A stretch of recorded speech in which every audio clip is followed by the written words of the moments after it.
Chapter 20, Brendan Espinosa. Leaf Man wasn't the hit I was hoping for, even though it got a lot of YouTube views. For something to go viral, it has to reach a kind of critical mass where suddenly everybody is talking about it. Poor Leaf Man just didn't have enough legs for that. The bummer is, as great as it was, Leaf Man set me back big time with Kimberly. She's still nice to me, but it might be that she feels sorry for me because she thinks I'm crazy. I'm coming to the conclusion that our senses of humor aren't very compatible. That doesn't mean we aren't compatible, just that we probably won't like the same books, TV shows, movies, that kind of stuff.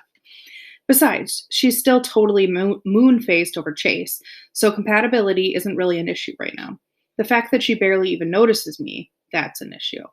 Anyway, I've got an idea for a new video, and this one's going to knock her socks off. It doesn't depend so much on humor as creativity and special effects. It's called One Man Band. Picture this, the Hiawassee Music Room. The camera films me pretending to play every instrument in the orchestra in front of a green screen. Then I use the video editing program to superimpose those images onto the various seats of the band risers until I've got a whole orchestra, and they're all me. Presto, one-man band. Joel helps me reserve the room for Thursday after school. The music department is so thrilled to have their star back that Mrs. Gilbride would have promised him her firstborn child. Besides, he's known to be a good kid. It's not like he's going to trash the risers or anything like that. Unfortunately, Chase isn't available to work the camera. He has to take a social studies test he missed due to a follow-up appointment with his falling off the roof doctor. This might be a blessing in disguise because A, Joel volunteers to fill in, and he's a pretty good cameraman, and B, Mrs. Gilbride wouldn't let Chase anywhere near her instruments, amnesia or no. She's still mourning that piano like it was donated to the school by Beethoven himself. Also, C, Kimberly is always a little distracted when Chase is around. Maybe that's why she didn't get the humor in Leaf Man. Now, with Chase away writing that test, she'll be able to concentrate on me. I want to rent a tuxedo since those orchestra guys really put on the Ritz. My mom won't spring for it, though. So I do the best I can. I take the light gray suit I wore to this kid's bar mitzvah and paint it with shoe polish. My white shirt has a bit of a stripe in it, but I'm pretty sure it won't show up on camera. There will be a lot of me, but luckily we'll all be pretty small. I borrow a bow tie from my dad to make the whole ensemble more tux-like. When I come out of the bathroom all dressed up on Thursday, Kimberly wrinkles her nose. A very cute look for her, by the way. Dude, you stink. What did you do? Take a bath in magic marker? It's shoe polish, I explain. It's not me, it's my clothes. I had to improvise the formal wear. Why can't you wear normal clothes? Because an orchestra dress is fancy. But you're not in an orchestra. Well, if she doesn't pay any attention to me, it shouldn't come as a surprise that she doesn't read my texts either. On the way to the music room, I get her up to speed on One Man Band. Her comment is, "You're dripping black gunk on the floor." Really? Uh-oh, there's a trail of shoe polish splatters all the way down the hall. Too late to worry about that now. Once the video is in the can, I'll do my best to clean up after myself. I think rubbing alcohol works on that stuff, or maybe nail polish remover. Joel is waiting for us inside the music room. He's already put up the video club's green screen and set out all the instruments we're going to need. The flip cam is mounted atop a tripod, another reason why we don't need Chase's steady hand.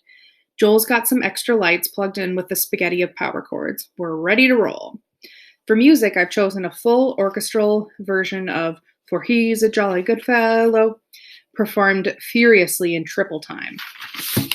I'll add that in during the editing stage, but I play it on my phone during filming so I'll have the timing right while I'm doing my thing with the instruments. It's not such a big deal with the small stuff.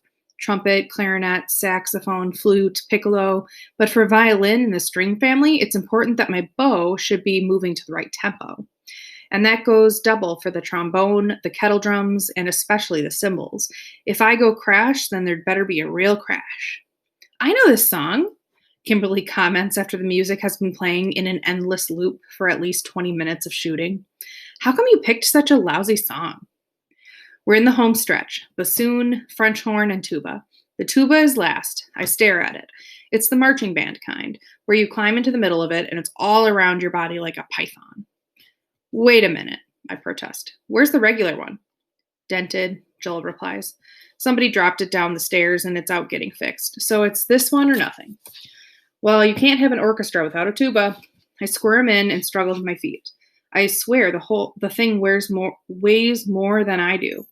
I'm no Hercules, but the kid who plays this in the marching band is a 4'8" sixth grade girl. How does she lift it? Much less have the breath left over to blow into it. Kimberly is regarding me a little dubiously, so I give her my most confident look and announce, "Piece of cake." It comes out like I'm straining to pass a kidney stone, not the effect I was reaching for.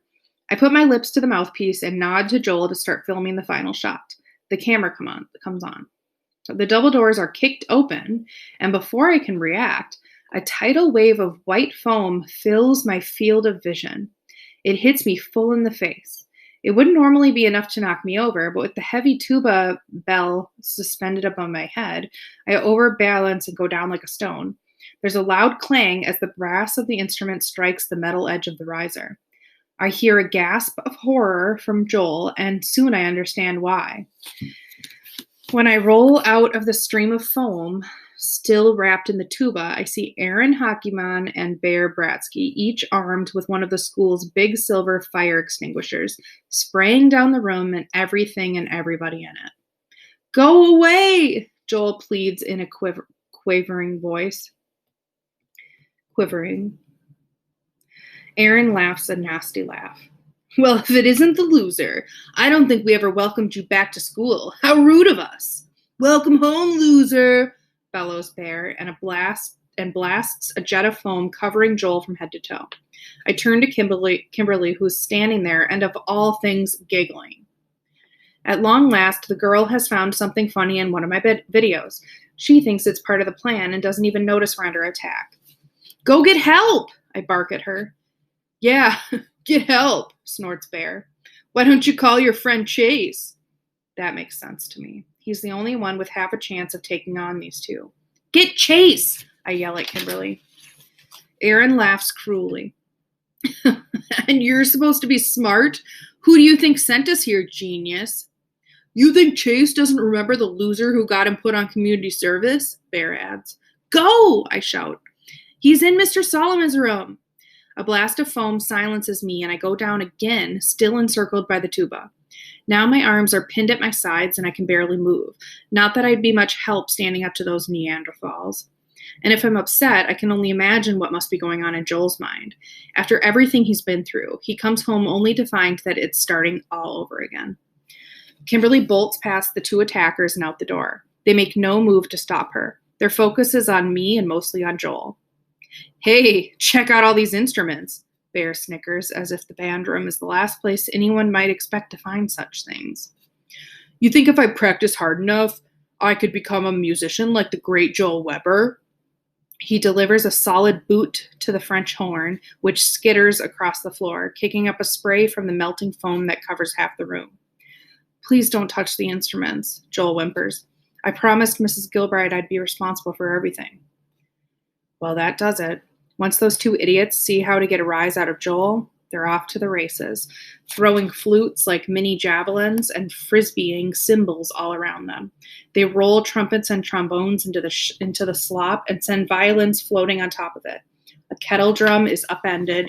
Music stands are hurled in all directions. Sheet music scattered like autumn leaves. Still stuck in the tuba, I try to scramble toward Aaron and Bear. I slip on wet paper and hit the floor with another clang. Joel has Aaron by the shoulder and is trying to pull him away from the instruments, but Aaron laughs and shakes him off.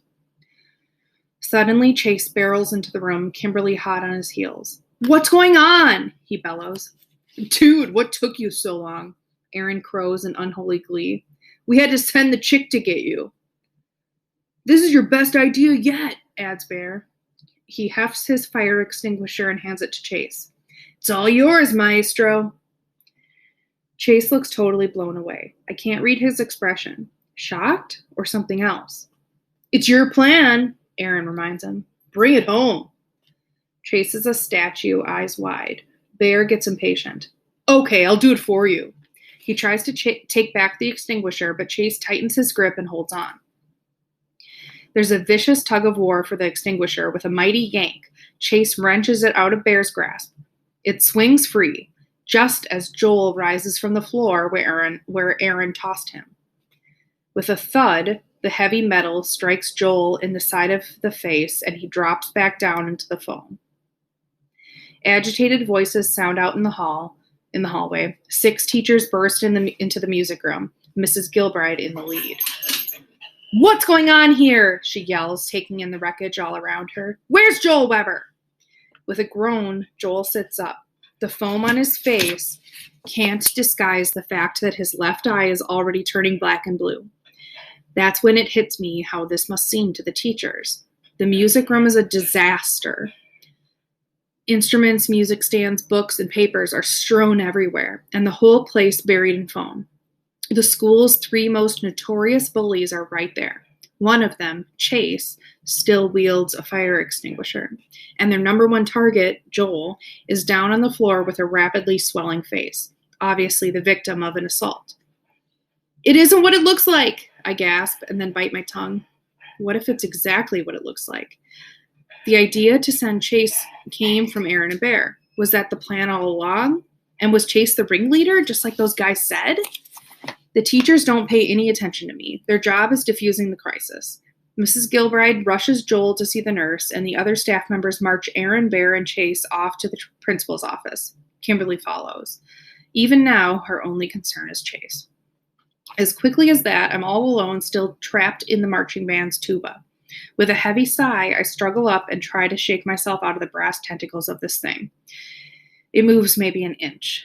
I'm going to be here all night. As I continue to wriggle and squirm, dripping gray, frothy shoe polish into the foam, I reflect that the worst part of this isn't being stuck on a tuba. It isn't that one-man band is never going to happen. It's the sad fact that Kimberly could leave me in such a terrible state just because Chase is in trouble.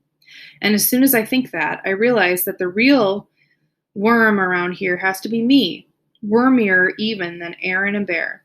I care more about my love life than the fact that my friend Chase might not be my friend after all. It isn't true, I scold myself. Chase used to be like that, but not anymore. Then there's the evidence of my own eyes and ears. The trashed band room. Another attack on poor Joel. Chase right alongside his old wrecking crew delivering the final blow. I sit down in the edge of the riser and hang my head, too depressed to wriggle anymore. The sound of wet sneakers squishing in the slop jolts me out of my melancholy. I look up to see Kimberly standing over me. She says, "I thought you might need some help getting out of that thing." My heart soars. Hope. That was the end of chapter 20.